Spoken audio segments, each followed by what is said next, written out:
Hey everyone, Brandon here from Trucksafe. With highway transportation being one of the heaviest regulated industries in the U.S., it's really no surprise that regulators keep a pretty close watch on those operating within the industry. The Federal Motor Carrier Safety Administration, FMCSA, which is a sub-agency of the U.S. DOT, is the federal agency charged with regulating highway transportation safety. For years, its primary enforcement mechanism for ensuring that regulated carriers comply with the multitude of safety-related regulations has been the compliance review, or safety audit. But what exactly prompts a DOT audit? That's the question we're answering in this video, so stay tuned and do us a favor. Hit that like and subscribe button below if you find this type of content helpful.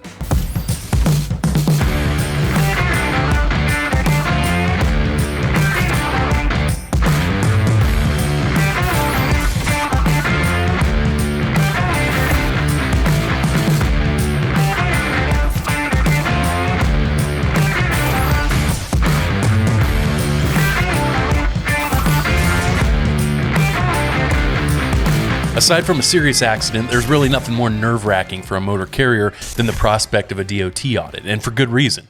For one, the stakes really couldn't be any higher. I mean, a DOT audit can result in significant fines, downgraded safety rating, and even a company-wide out-of-service order, depending on the nature and the extent of the regulatory violations uncovered. And for another, when the DOT selects you for an audit, you typically only have 48 hours to prepare, which can leave you scrambling while also trying to run your business. The FMCSA is a relatively small agency, though it's tasked with regulating nearly 700,000 carriers and millions of commercial drivers across the country.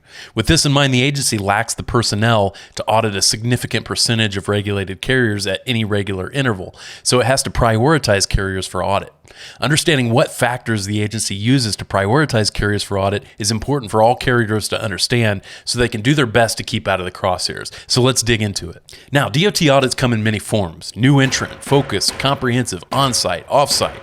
New entrant audits are a bit of a different breed, so if you haven't caught our prior video on that topic, be sure to do so. As for the other types of audits, there are essentially three situations that can prompt them. First up are high CSA scores. Since 2010, the FMCSA has relied primarily on its Compliance Safety Accountability, or CSA program, and more specifically, its Safety Measurement System, or SMS, to prioritize carriers for audit.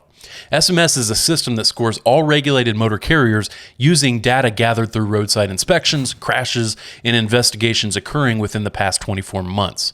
Violations discovered through inspections and/or investigations are assigned to one of 7 categories known as the basics, and then weighted based in part on their severity and how recently they occurred. Each carrier's performance is then evaluated against similarly situated motor carriers in each of the basics, and then the carrier is assigned a percentile score in each of those basics. We took a more in-depth look at the agency's SMS scoring methodology in another video. Ultimately, carriers who perform worse than a certain percentage of their peers and exceed certain intervention thresholds in one or more basics on a given month will be higher on the agency's list for a potential audit. In our experience, carriers with 2 or more basics in this alert status are much more likely to be targeted for an audit. In 2021, high CSA scores triggered nearly 7,500 carrier audits, which accounted for nearly 75% of all audits conducted that year. So it's imperative that carriers closely track their scores and take deliberate steps to keep them in check. All right, next up, serious accidents can prompt an audit. So if the purpose of the federal and state motor carrier safety regulations is to reduce highway accidents and resulting injuries, it's really no surprise then that accidents tend to trigger DOT audits. But not just any accidents. In our experience, it's typically the more serious ones. For example, those involving fatalities that can prompt the FMCSA to come in and take a closer look. This is particularly true in areas of the country where DOT auditors have more capacity to conduct audits. Something to keep in mind with accident-related audits is that they tend to start out as more focused in nature. For example, the agency may only request compliance documents for the driver involved in that accident. But don't let this lure you into a false sense of security. These types of audits routinely transform into more comprehensive audits, particularly when the accidents garner publicity. Okay, and lastly, safety complaints can trigger an audit.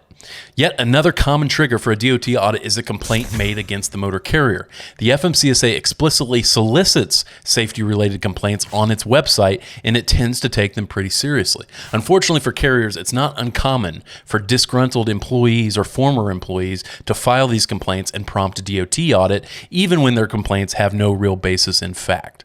I've personally assisted carriers with dozens of audits that were initiated through the FMCSA's complaint procedures. So, suffice it to say, carriers should take care to thoroughly investigate any internal complaints they receive before they blossom into a full-blown DOT audit.